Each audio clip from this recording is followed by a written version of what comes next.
전도서 3장 1절에서 11절에 있는 말씀을 가지고요. 만사에 때가 있다는 제목으로 말씀이 생각해 보는 시간을 갖겠습니다. 우리 옆 사람 변사님이 계십니다. 잘 오셨습니다. 사랑합니다. 축복합니다. 이제 6월달도 다 되어가는 것 같습니다. 벌써 2024년이 반해가 지나가는 것을 보면 참 세월이 빠르다라고 이렇게 생각이 듭니다. 자, 이런 시점에서 하나님께서 오늘 말씀을 통해서 우리에게 때가 있다라고 이렇게 말씀을 해주고 있습니다. 우리가 지금 살아가고 있는 이 시대에 이 시점에 내가 해야 될 일, 내가 주님 앞에서 어떻게 살아야 될지를 분명히 말씀하고 있다는 사실입니다. 그리고 그때는 놓치면 그것은 다시 돌아오지 않는다라고 이렇게 말씀을 해주는 것을 보게 됩니다. 어떤 교회에 이제 집사님과 장로님, 목사님이 자기의 주어진 사역을 잘 감당했습니다. 그리고 어느 날 이제 이 세 분이 이제 천국에 가게 되었습니다.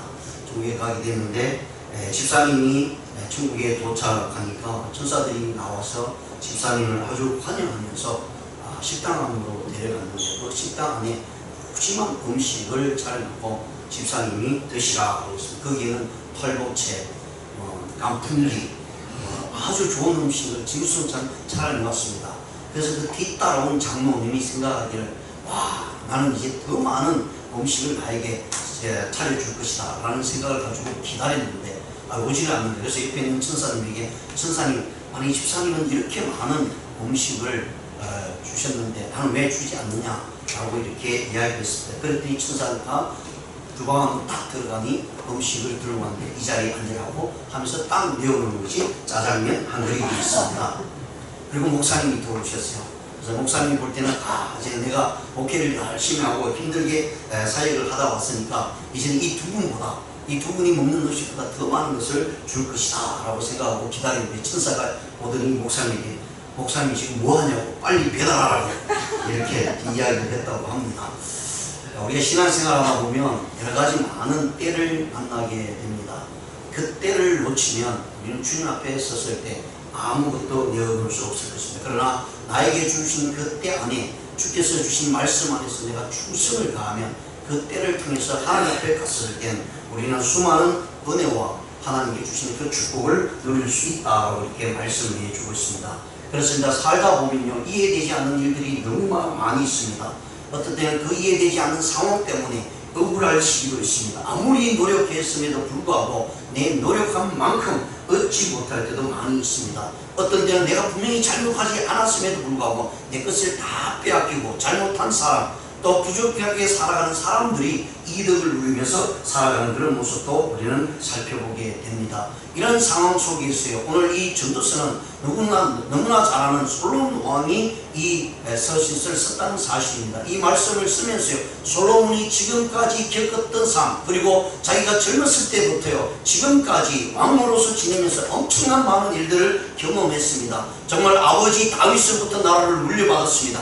그 나라보다 더 풍성하게 더 넓은 땅을 차지하면서요 솔로몬이 누리지 못할 것이 없을 정도로 누렸습니다. 그런데 그가 정작 그 많은 것을 누렸음에도 불구하고 이제 나이가 들어서 죽음 앞에 서 있을 때 자기의 생애를 다 되돌아보니 모든 것이 헛되고 헛된 것이 다 헛되도다라고 고백할 수밖에 없는, 그리고 그때에서 자신의 모습이 얼마나 추악한 모습으로 세워졌는가를 이야기하고 있는 내용입니다. 그래서 우리 본 말씀을 통해서요, 정말로 하나님께서 우리에게 기한이 있다, 때가 있다라고 분명히 말씀을 해주고 있습니다. 그래서 오늘 이 본 말씀을 먼저 1절의 말씀을 보면 이렇게 이야기를 해주고 있습니다. 범사에 기한이 있고 천하만사가 다 때가 있다라고 이렇게 얘기합니다. 그래서 우리 한국말로는 기한과 때를 이야기를 하고 있는데요, 영어 표기를 보거나 또 히브리어 표기를 보면 먼저 전도서는 구약 성경이니까 히브리어로 되어 있습니다. 거기에 보시면 기한이 있다라는 단어를 제만이라고 하는 히브리어를 사용합니다. 그리고 때가 있다라고 얘기할 때 웨트라라고 말을 사용합니다. 여러분 히브리 봐도 잘 모르시겠죠? 히브리 말은요. 히브리 말은 자음만 있습니다. 그러니까 모음은 없는데 모음은 후대에서 이제 이렇게 만들어서 얘기가 나갑니다. 그래서 보통 사람이 히브리어 공부를 해도요, 자음만 두면 이게 무슨 말인지 몰라. 왜냐면 모음을 짓는 것에 따라서 말이 완전히 달라지고, 우리 한국말도 마찬가지예요. 자음과 모음이 있습니다. 자음만 두고는 여러 말이 만들어집니다. 그런데 모음을 딱 찍으면 그 말이 무슨 말인지 단어가 확실하게 나오죠. 그래서 히브리어 말도 그렇습니다. 히브리어는 원래부터 모음이 없어요. 그러니까 대단한 말이죠. 그런데 이것이 이제 후대에 와서 모음을 만들어서 그것을 이제 단어를 사용하고 있는데요. 자, 이 단어를 헬라어로 바꿉니다. 그래, 기한이 있다라는 말로 크로노스라는 말을 헬라어로 바꾸게 됩니다. 그리고 때가 있다라는 말을 카이로스라고 말씀을 이렇게 단어로 바꿉니다. 그러면 그 말이 이제 영어로 번역이 될 때요, KJV 킹 제임스 버전에서는 뭐라고 말하냐면 기한을 a season이라고 이렇게 이야기를 합니다. 그리고 때를 a time이다라고 얘기하는데요. 그래서 이 말을 킹 제임스 버전에서는 범사에 기한이 있고 천하만사가 다 때가 있다라는 말을 영어로 to everything there is a season and a time to every purpose under the heaven 이라는 말을 사용하면서 여기서 킹 제임스 버전 KJV에서는 a season이라고 기한이라는 말로 번역을 해주고 있고요. 그 다음에 때를 a time이라고 얘기합니다. 시즌은 기간이죠. 때는 어떤 시점입니다. 그 말을 얘기하면 타임이라면서 그 시점을 그 때를 얘기하고 있습니다. 그래서 이 성경을 보면서요, 하나님께서 우리에게 기한과 때를 얘기할 때 시즌과 그 시점에 있어서 우리가 어떻게 살아가야 되는가를 이야기를 해주고 있다는 사실이에요. 그래서 그 때를 놓치면 내가 행했던 모습이 그 다음에 가서 그대로 행할 수 없다는 얘기입니다. 오늘 설교를 준비하면서 오늘 아기가 올 줄 알았는데 안 왔네요. 세론이 있죠. 네, 세론이가 이제 2살입니다. 2살이면 우리 교회 순급인데 그 세론이 보면 반가워갖고 막 안고 뽀뽀도 막 해줘요. 근데 2살짜리예요. 근데 그 아이가 15살, 17 되면 여러분들이 안고 뽀뽀해 주셨겠습니까? 아니라는 얘기예요. 그러니까 때가 있다는 얘기입니다. 기한이 있다는 얘기입니다. 우리 신앙도요, 때와 기한이 있어요. 지금 이 시점이, 내가 현 시점에서 살아가는 이 시점은 내가 예수 그리스도를 믿고 하나님 앞에 예배드리는 이 순간이 내가 해야 될 때라는 사실을 성경이 우리에게 말씀을 해주고 있죠. 그런데 이런 때를 주었음에도 불구하고, 헌신하고 봉사할 기회를 주었음에도 불구하고 그 때를 놓치면 그것은 다시 되돌아오지 않는다라는 사실을 분명히 말씀해 주고 있습니다. 그래서 전도서 5장 2절에 보시면요, 너는 하나님 앞에 함부로 입을 열지 말며 급한 마음으로 말을 내지 말라. 하나님은 하늘에 계시고 너는 땅에 있습니다. 그런즉 마땅히 말을 적게 할 것이냐. 말할 때가 있고 말하지 말아야 될 때가 있다는 사실이에요. 실제로는요, 침묵을 지키는 것이 우리에게는 더 좋은 시간을 나타낼 때도 있다는 것입니다. 어느 날 성 빈체시오라고 하는 수도사가 있습니다. 이 빈체시오라고 하는 수도사에게 한 여성이 상담을 하기 위해서 이 수도사인 빈체스트에게 찾아왔습니다. 그러면서 하는 말이요, 이 여인이 밤낮 남편과 싸우는데 어떻게 해야 헤어지지 않고 이 문제를 해결할 수 있습니까? 라고 이렇게 상담을 하러 왔습니다. 뭐 매일 싸우는 것 같았어요. 그래서 이 수도사에게 상담을 왔는데 이 수도사였던 빈체스트는 어떻게 그것을 조언을 해주고 있냐면, 수도사가 있는 그 교회 뒤쪽에 아주 샘물이 막 올라오고 있는 물이 있었다고 합니다. 그래서 이 수도사가 그 물을 떠서 이 여인에게 주면서 이것이 성수이니까 남편과 싸울 때 이 물을 한 모금씩 마시라. 그런데 그 마실 때 결코 싸울 때 남편이 말이 끝나기 전까지는 결코 그 물을 넘기지 말라라고 이렇게 이야기를 했습니다. 그러니까 교회에서 수도사님이 이 물을 주고 성수라고 하니까 이 여인이 그것을 듣고 꼭 그러면 싸움이 일어나지 않고 헤어지지 않을 것이다 라는 말을 들었기 때문에, 그래서 집에 가서 남편이 소리 지르고 말할 때마다 그 물을 딱 한 모금 먹고 아무 넘기지 않고 남편이 말이 다 끝나기까지 이 물을 삼키지 않았다는, 그래서 말이 다 끝나고 나면 삼켰다고 합니다. 그랬더니 그 다음부터 계속해서 이런 모습이 반복되니까요, 어느 순간부터 남편과 싸우는 것이 아니라 참고 견디면서요, 더 좋은 모습으로 행복한 가정이 되었다라는 이야기입니다. 그렇습니다. 그 때가 있고요, 그 기한이 있다는 사실을 성경을 통해서 우리에게 분명히 보여주고 있는 것을 살펴보게 됩니다. 저와 여러분이 예수 그리스도를 믿고요, 오늘날 우리 이 본문 말씀을 통해서 계속해서 그 때를 이야기하는, 죽을 때가 있고 살 때가 있고요, 얻을 때가 있고 빼앗길 때가 있다고 하고 말씀해 주고 있습니다. 그래서 오늘 2절에서 8절에 있는 말씀은요, 계속해서 쌍으로 이야기를 하면서 성경 구절이 4절이 들어가 있습니다. 그래서 7절이 들어가면서요, 4절씩, 그러니까 한 쌍씩 2개가 들어갔으니까 한 절에 4개가 되죠. 그러니까 7절이 되면서 4, 7, 28, 28개의 때를 이야기를 해주고 있습니다. 정한 때가 있으면 정하지 않는 때가 있다는 얘기입니다. 그렇다면 우리의 삶도 역시 마찬가지입니다. 어떤 때이든지 그 때는요 하나님에 의해서 이루어지고 하나님에 의해서 이끌러 간다는 사실. 그렇기 때문에 우리 그리스도인들 예수를 믿고 난 다음 우리의 삶의 형편 속에 우리 자신이 엎치락뒤치락 할 필요가 없다는 얘기죠. 왜냐하면 하나님께서 이 때를 주신 것도 나로 하여금 이 때를 겪게 하시고 이 때를 이겨나갈 수 있도록 주셨다라는 사실을 우리가 이 말씀을 통해서 살펴보게 됩니다. 그래서 솔로몬이 겪었던 그 모든 삶 속에서요 어떤 상황 속에서도요 하나님의 때가 적용이 된다라고 이렇게 말씀을 해주고 있습니다. 자, 그렇다면 오늘 이 때를 바라보면서요 첫 번째 생각해야 될 것은 반드시 시간의 기한과 때가 있다는 것이죠. 우리가 경험하는 이 시간, 하나님께서 우리에게 공간과 시간을 주셨어요. 그래서 우리는 이 일들에 의해서 살아갈 수밖에 없습니다. 우리가 하나님의 뜻을 다 알 수가 없습니다. 그래서 오늘 본말씀 11절에 보면 이렇게 이야기합니다. 하나님이 모든 것을 지으시되 때를 따라 아름답게 하시고 또 사람들이 영원한 사모하는 마음을 주셨느니라. 그러면서 그러나 하나님이 하시는 일의 시종을 사람으로 청량할 수 없게 하였다라고 말씀합니다. 우리는 알 수가 없어요. 그런데 하나님은 뭐라고 말씀하시냐면 영혼을 사모하는 마음을 주셨다라고 얘기합니다. 하나님이 살아 역사하심을 바라보면서 나아갑니다. 그런데 실제로 오늘 많은 사람들은 잘 모릅니다. 종교들이 수없이 있는데요 가만히 한번 그 종교들을 보세요.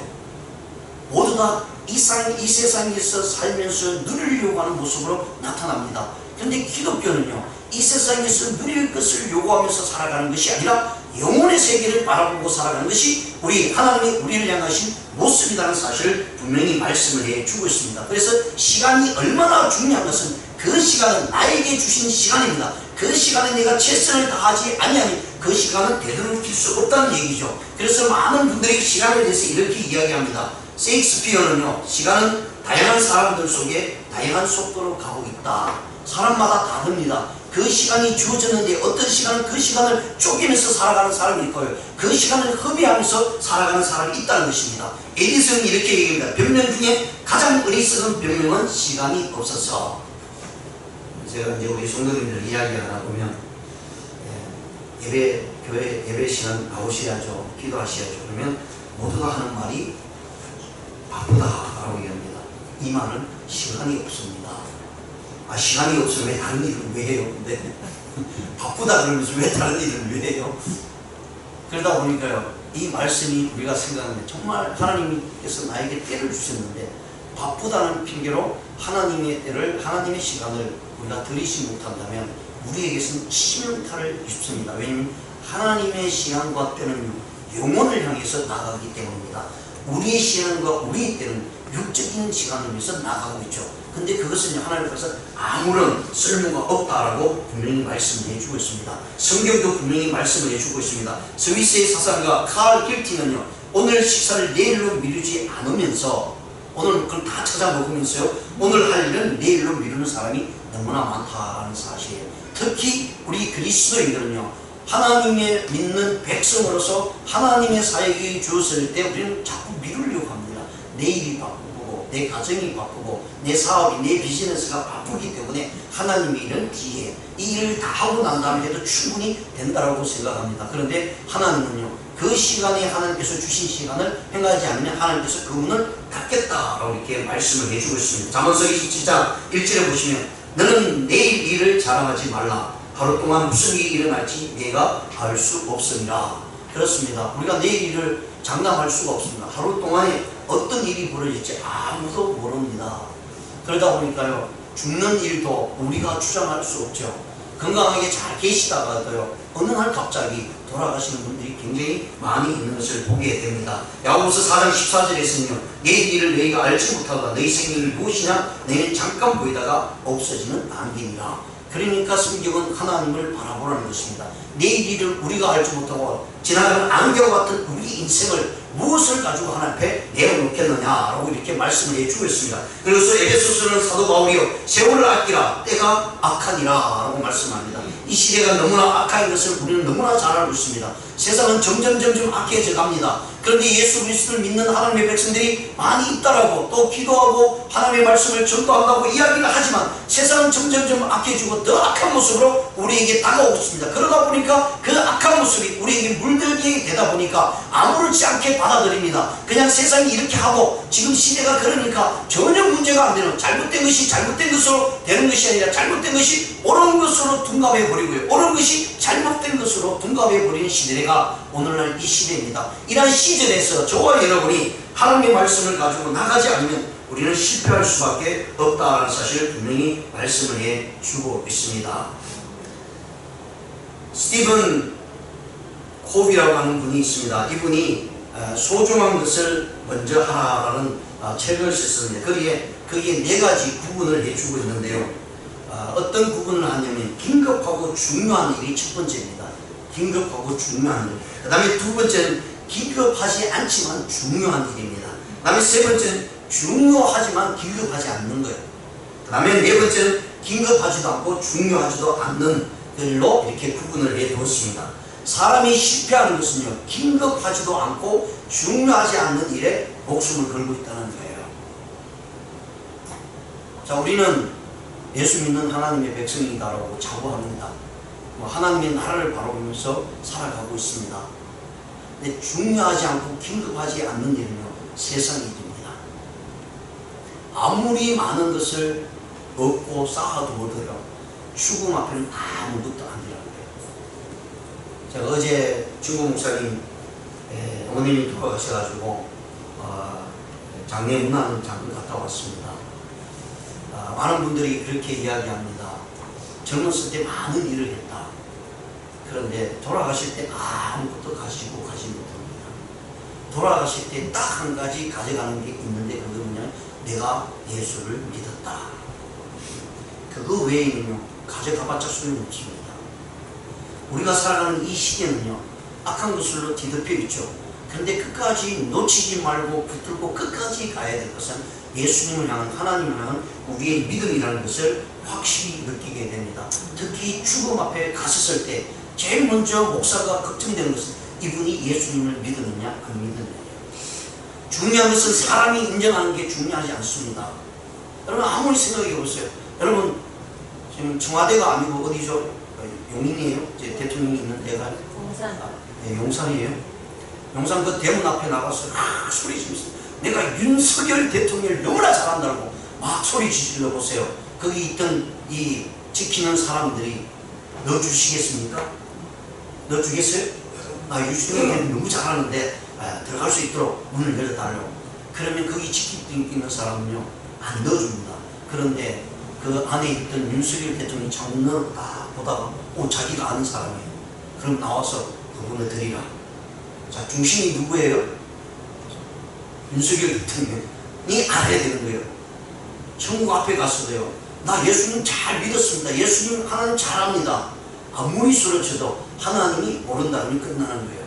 그러니까 사람이 인정하는 것보다 하나님이 저와 여러분을 인정해야 되는 것입니다. 하나님이 내가 너를 안다 그러면 끝나는 거예요. 그런데 내가 아무리 하나님을 안다 해도 하나님이 모른다 그러면 발작 도루묵입니다.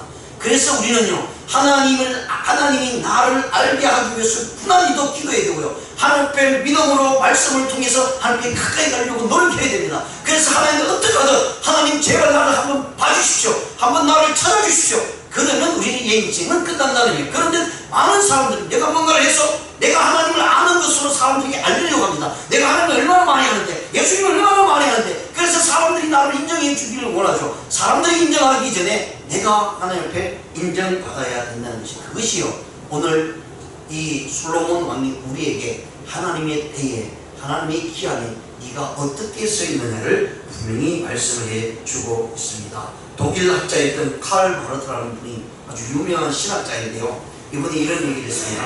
가장 중요하고 가장 긴급하며 가장 영광스러운 것이 무엇이냐? 바로 예배다, 이렇게 말씀합니다.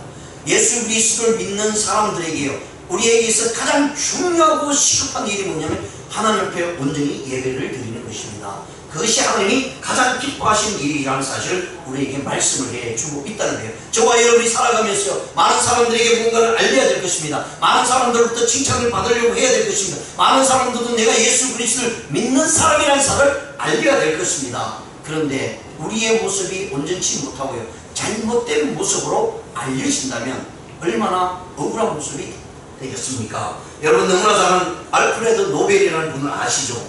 이분이 아주 살아가면서 값진 일화가 있는데요. 자기 형님이 돌아가셨습니다. 노벨의 형님이 죽었는데 신문에는 노벨이 죽었다고 대문짝만하게 이렇게 신문에 나게 되었습니다. 그래서 노벨이 그 신문을 딱 보거든요. 기가 막힌 거예요. 죽었다고 하는 것은 오케이, 내가 안 죽었으니까 그만이지만, 그런데 거기에 노벨이 죽었다라고 신문에 대문짝하게 나오면서 뭐라고 적혔냐면 이 사람은 사람을 죽이는 상인이다 라고 이렇게 표현을 해서 적혀 나온 거예요. 사람을 사망케 하는 사람이다. 왜 그렇습니까? 다이너마이트를 만들었거든요. 그 다이너마이트가 사람에게 엄청나게 유익이 되는가 하면 엄청나게 사람의 생명을 앗아가는 물건이 되고 말았습니다. 그러다 보니까 신문기자가요, 이 노벨의 죽음 앞에 이는 모든 사람들을 상하게 하는 사람이었다 라고 이렇게 신문에 광고가 났습니다. 그것을 본 이 노벨이 너무나 충격적이었습니다. 자기는 사람들에게 유익을 주고 살리려고 했는데 도리어 그것이요 악한 모습으로 나타났다는 것에 대해서 노벨이 충격을 받게 됩니다. 그러고 나서 그가 깨달은 것은 무엇이냐면, 내가 이제 모든 사람들 앞에 위대하고 훌륭한 사람으로 나타나야 되겠는데 어떻게 할 것인가 생각을 했습니다. 그리고 그 생각한 것이요, 자기가 발명한 이 다이너마이트를 통해서 얻은 모든 돈을 가지고 노벨상이라는 것을, 즉 사람들이 평화를 나타내고 모든 사람들에게 유익을 준 사람들에게 상으로 줘야 되겠다라는 것을 만든 것이 바로 오늘날 노벨상입니다. 그래서 노벨상은 인류에 유익을 준 것에 대해서 주는 상이죠. 그래서 평화를 끼친 사람, 무슨 물리학을, 과학을 뭐 이렇게 발전시키는 많은 사람들이 유익을 주는 사람들에게 세계가 뽑아서 주는 상이 바로 노벨상입니다. 그래서 노벨상을 받는 것은요, 굉장히 명예로운 일이고요, 세계에 알려지는 그런 모습이 되었다라는 것입니다. 그렇습니다. 우리가 신앙생활하면서 살아가면서요, 많은 사람들이 어떤 모습으로 알려주고 있습니까? 성경은 이렇게 얘기합니다. 요한복음 9장 4절에 때가 아직 낮임에 나를 보내신 이 일을 우리가 해야 하리라. 밤이 오리는 그때는 아무도 일할 수 없다. 여러분, 예수 믿고 살아있을 때 하나님의 사역에 힘을 써야 된다는 것입니다. 죽고 나면요, 이제 후회해도 소용이 없습니다. 그때는 뭐가 있다고요? 하나님의 심판만이 있다라고 말씀합니다. 히브리서 9장 27절에요, 한 번 죽는 것은 사람에게 정하신 것이요 그 후에는 심판이 있느니라 이렇게 말씀을 해주는 것을 보게 됩니다. 그렇습니다. 사람들에게는 반드시 죽음이 다가오고 있습니다. 멸망이 있습니다. 하나님의 심판이 있습니다. 죽음 이후에 대하여 이처럼 명확하게 정언하는 것은 성경책밖에 없습니다. 우리에게 말씀을 통해서 분명하게 얘기하면서 죽음 이후에 하나님의 심판이 있다는 사실 분명히 말씀을 해주고 있기 때문에 우리는 그 죽음 앞에서 준비해 나가야 됩니다. 여러분의 때가, 제 때가 어떤 모습으로 다가오든지 그 때와 기간에 우리가 준비해야 될 영혼의 문제가 반드시 있다는 사실을 분명히 말씀을 합니다. 그래서 죽음 앞에서 준비함으로 나갈 때에, 하나님 앞에 섰을 때에 우리의 삶이 하나님 앞에 올바로 세워졌다면 얼마나 하나님으로부터 칭찬을 받을 수 있겠습니까? 그래서 오늘 본 말씀이에요. 세상 모든 것에는 존재 목적이 있다고 분명히 말씀합니다. 그리고 그 존재 목적이 이루어질 때가 있다고 말씀하고 그 때가 정해져 있다는 사실을 분명히 말씀을 합니다. 버스가 지난 다음에 손을 들어봐야 소용이 없어요. 근데 요즘 조금 바뀌었더라고요. 버스가 지난 다음에 손을 좀 버스가 지나가면 택시가 온대요. 근데 우리 영혼은 그렇지 않습니다. 하나님, 우리의 죽음 한번 지나가면요, 뒤에 택시도 오지 않고 여러분 아무것도 오지 않습니다. 그냥 끝납니다. 그래서 내 앞에서 죽으신 이때에 주님 앞에 우리 자신을 온전히 드려야 된다는 사실을 말씀을 해주고 있습니다. 자, 그러면 이 때가 어떻게 나타나는가? 오늘 본 말씀 2절과 8절에 있는 말씀은요, 그 때에 대해서 수없이 이렇게 이야기를 해주고 있죠. 그래서 이 때는 우리 삶 전체에서 나타나는 때입니다. 날 때가 있고 죽을 때가 있고 심을 때가 있고 뽑을 때가 있다. 이 말씀은 하나님께서 하나님의 백성들이 살아가면서 우리 일상생활 속에서 이런 때가 다 주신다는 거예요. 그럴 때 이 때 속에서 하나님이 이 때를 아름답게 만들어 나간다고 말씀을 해주고 있습니다. 9절에 보시면 일하는 자가 그의 수고로 말미암아 무슨 이익이 있으랴. 하나님이 인생들에게 노고를 주사 애쓰게 하신 것을 내가 보았노라. 그러니까 이 솔로몬이요, 인생의 모든 삶을 바라보면서 인간이 얼마나 노고가 많고 힘이 드는 일들을 많이 하고 있는가를 이야기하고 있습니다. 그럼에도 불구하고 하나님이 이 세상을 창조하시고 모든 이들에게요, 하나님의 때는 언제나 아름다운 모습으로 나타난다라고 말씀합니다. 11절에 보시면 하나님이 모든 것을 지으시되 때를 따라 아름답게 하셨다라고 말씀합니다. 때를 따라 아름답게 하셨다라고 얘기할 때 저와 여러분이 삶 속에 나타나는 좋은 일만 이야기하는 것이 아니에요. 아름답다 그러면 대부분마다 내가 행복할 때, 내가 좋을 때, 또 내가 모든 것을 누리며 기뻐하고 즐거워할 때가 아름다운 때라고 얘기합니다. 근데 하나님이 모든 때에 따라 아름답고 얘기할 때는 그런 기쁘고 즐거운 때만을 가리켜서 아름다운 때라고 이야기하고 있지 않다는 거예요. 하나님이 아름답다고 얘기했을 때 우리의 삶의 형편이 어렵고 힘들고 고통과 고난이 수없이 있음에도 불구하고 하나님은 그 전체를 아름답다라고 이렇게 이야기를 해주고 있다는 것입니다. 그래서요, 오늘 두 번째 생각은 때를 따라 아름답게 하셨는데, 오늘 전도서 3장 11절에서도 때를 따라 아름답게 하셨다고 이야기하는 내용들을 우리 오늘 예화를 통해서 한번 깨달아 보기를 원합니다. 레버 세무엘 벤 요세프라고 하는 사람이 있었습니다. 이분은 유대인으로서의 하나님 아주 신실하게 믿는 사람이었습니다. 그런 범사에 일어나는 일들에 대해서요, 너무 많은 모순, 의문, 갈등을 갖고 있는 사람이었습니다. 왜 이런 일이 일어날까? 과연 하나님은 살아계실까? 그러면 그 일들을 일어날 때마다 하나님께서 함께 기도하면서 왜 하나님 이런 일들이 일어납니까? 라고 기도했는데 아주 시원스러운 답을 얻지를 못했어요. 그런 가운데 항상 머릿속에는 왜, why, 또 어떻게, how 라는 단어가 계속 질문되는, 왜 이런 일이 일어나지? 어떻게 저런 일이 일어나고 어떻게 저런 일이 펼쳐지지? 라고 하는 그런 질문들이 이 요셉에게는 계속 일어났습니다. 그러는 가운데 그는 마음속으로 엘리야를 만났으면 좋겠다 이런 생각을 가졌던 것 같습니다. 그래서 엘리야 선지자를 만나면 이 문제가 해결되지 않겠는가 생각을 하고요, 정말 엘리야를 한번 만났으면 좋겠다 그런 소원을 가지고 있는데 어느 날 들판을 지나다가 거기서 엘리야를 만나게 됩니다. 그래서 엘리야를 만나게 되니까 너무 반갑죠. 그래서 인사를 하고 이 엘리야에게 자신이 이 생에 살아가면서 여러 가지 많은 의문점이 있는데 이 엘리야에게 질문하면 엘리야가 대답해 줄 것이라는 생각을 가지고 엘리야에게 나가서 엘리야를 만납니다. 그래서 자기 질문을 다 이야기를 했습니다. 그런데 엘리야는 아무런 대답을 하지 않는 것이었습니다. 그러면서 길을 떠납니다. 그때 이 요셉은 엘리야를 붙들면서 나도 당신과 함께 동행하면 되지 않겠느냐, 그리고 동행할 때 자기 의문점을 의논해서 그러면 대답해 주지 않겠느냐 생각하고 엘리야에게 부탁을 드렸습니다. 그랬더니 엘리야가 흔쾌히 응답을 하고 따라오라고. 그런데 단 네가 나를 따라오면 올수록 의문점이 더 생길 것이다 라고 이렇게 이야기를 하게 됩니다. 그리고 함께 동행을 하다가 얼마 가지 않아서 날이 저물었어요. 집안에 들어가게 되는데 그 집에는 아주 가난한 집안이었고 두 부부가 사는 집이었습니다. 그래서 그 가난한 집에 하룻밤을 지내게 되는데 이 가난한 부부가 가진 소유라고 하는 것은 송아지 한 마리 뿐이었습니다.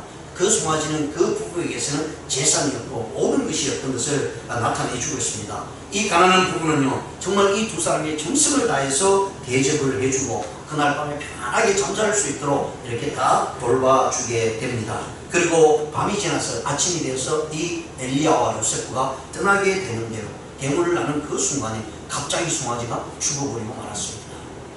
그래서 이 요셉은 엘리야에게 이렇게 이야기합니다. 아니, 우리가 여기서 잘 대접을 받고 잘 자고 가는데 당신이 저 송아지를 살려주어야 되지 않느냐 라고 이야기했음에도 불구하고 엘리야는 아무 소리 하지 않고 그냥 자기 길을 떠나버리고 말았습니다.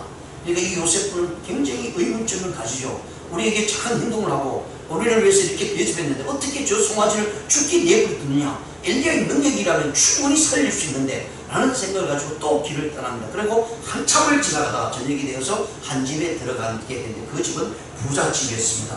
부잣집에 들어가서 하룻밤을 묵게 되려고 했는데요, 그 집에 들어갔음에도 불구하고 그 부잣집은 먹을 것이 많고 많은 것이 있음에도 불구하고 이 두 사람은 전혀 대접하지 않고 저녁 식사도 내어주지 않고 빵 한 조각도 주지 않는 것입니다. 그러니까 이 요셉과 불평하죠. 아니, 이 사람이 부자인데 왜 우리에게는 아무런 손님이 왔으면 좀 먹을 것을 내놓아야 돼, 내놓지 않지? 하고 이렇게 불평하는 가운데 하룻밤이 지나고 아침에 일어났어요.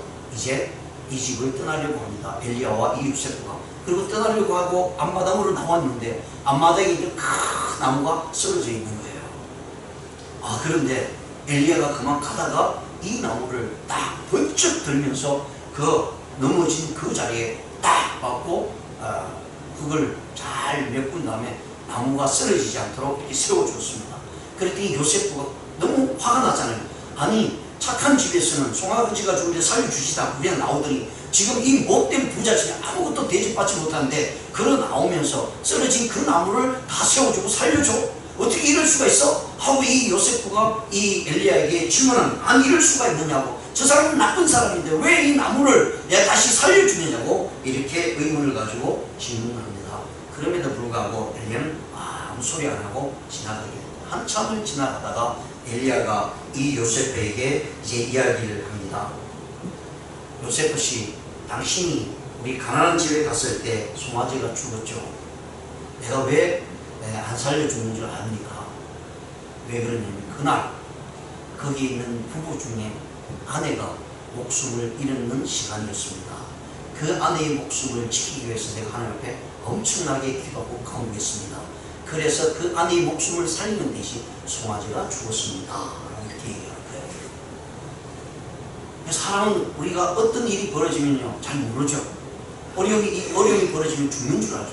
그런데 하나님이 뜻과 때가 있다는 얘기예요. 그러면 부잣집은요, 부잣집에 들어가서 돌이 아무것도 얻어먹지 못하고 쫓겨나다시피 그날 아침에 나오다가 나무를 살려줬어요. 그랬더니 엘리야가 요셉이 왜 그 나무를 그 자리에 다시 집어넣고 살려주는지 아느냐. 그 나무가 넘어졌을 때 그 넘어진 그 자리에 큰 금덩어리가 있어서 이 부자 다치지 못하게 하기 위해서 그것을 다시 심어두었다라고 이렇게 이야기를 해주고 있습니다. 그렇습니다. 하나님의 때는 아름답습니다.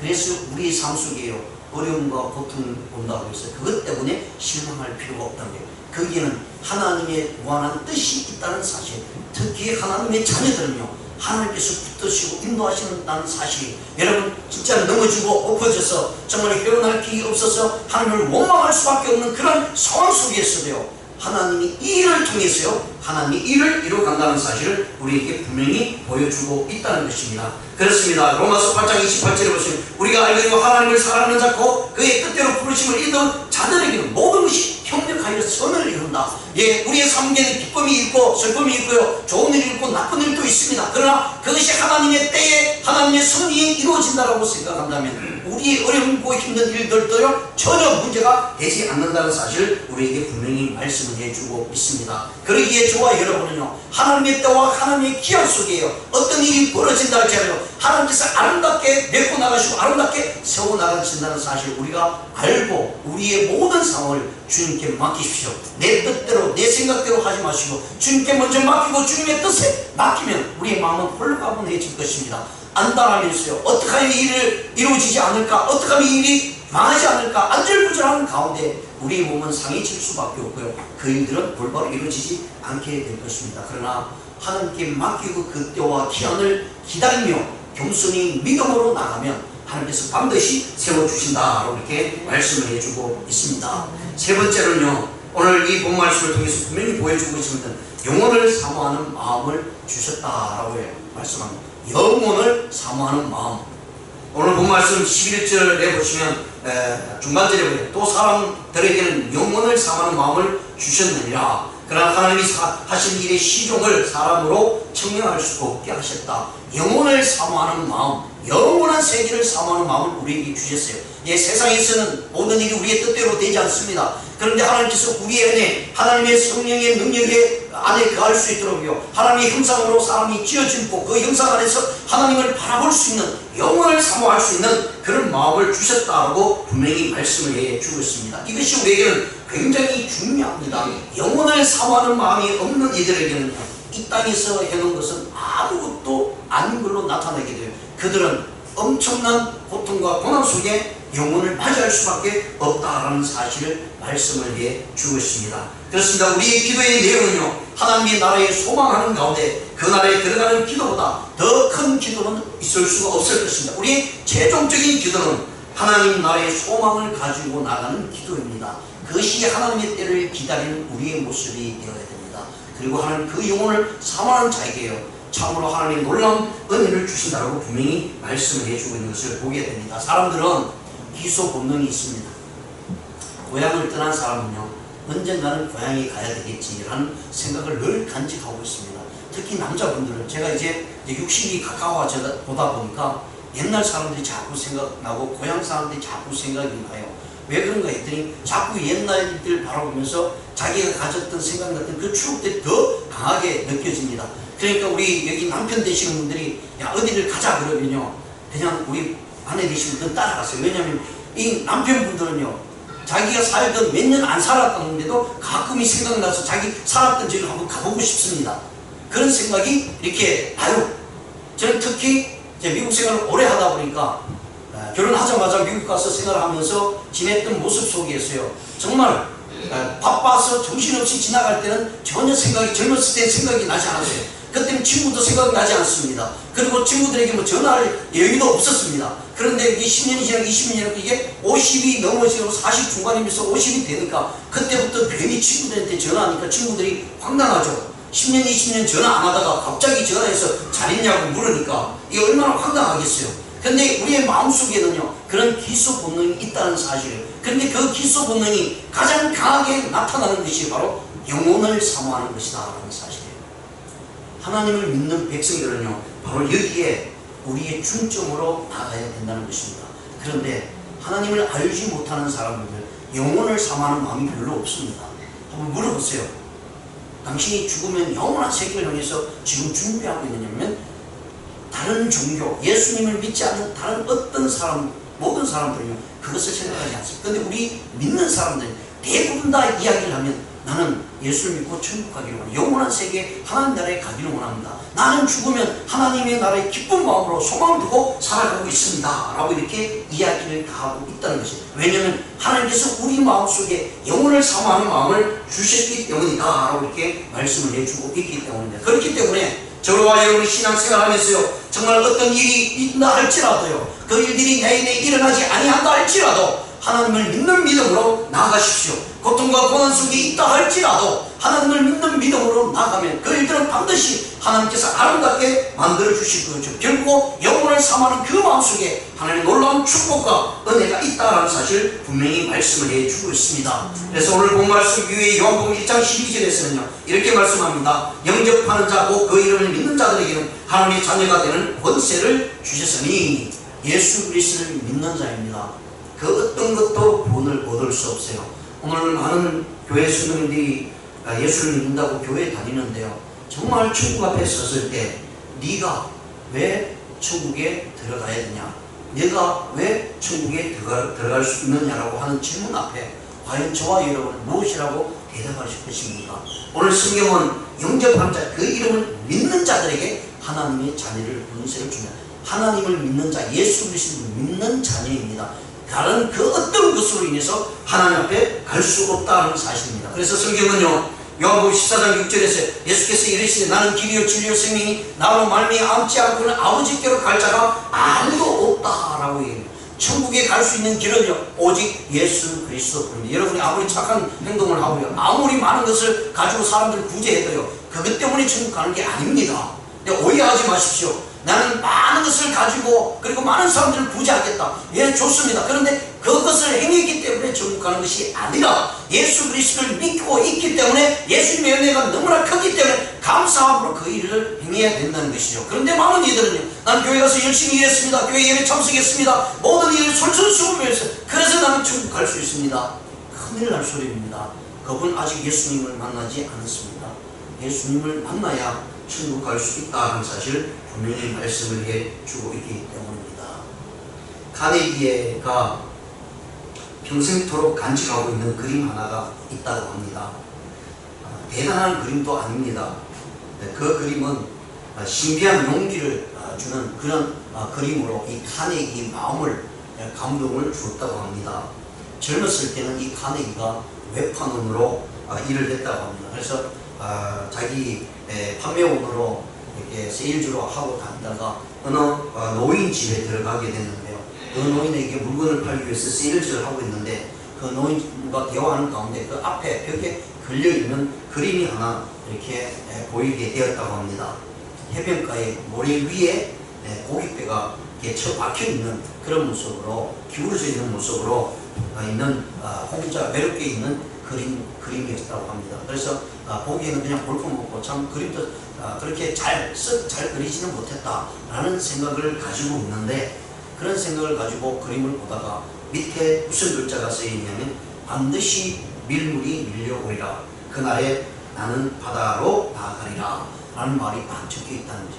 반드시 밀물이 밀려오리라, 그 말을 보게 되었다는 것입니다. 그 벽기에 이 카네기가 감동을 받았어요. 이 할아버지 노인에게 그 그림을 나에게 달라고 아주 졸라서 그 그림을 가져오게 되었다고 합니다. 그리고 그 그림을 자기 집에 벽에다 이렇게 걸어놓고요. 민물때가 온다, 반드시 민물때가 오리라 라는 생각을 가지고요, 자기 중심일에 최선을 다하고 기다리는 그런 모습으로 나아갈 때에 자기가 이렇게 큰 일을 할 수 있었다라고 이렇게 이야기합니다. 여러분, 민물때가 반드시 옵니다. 그러면 그것을 기다릴 때 저와 여러분 무엇을 하고 있을 것입니까? 그때는 배를 수리하고 배를 기름을 칠하고요. 그래서 민물때가 왔을 때 당장 밖으로 나갈 수 있는, 바다 안으로 들어갈 수 있는, 바다로 떠나갈 수 있는 그런 모습으로 되어져야 되지 않겠습니까? 우리가 시간이 있다라고 얘기할 때 또 우리에게 주신 이 시간에요, 정말 준비하는 시간이 되십시오.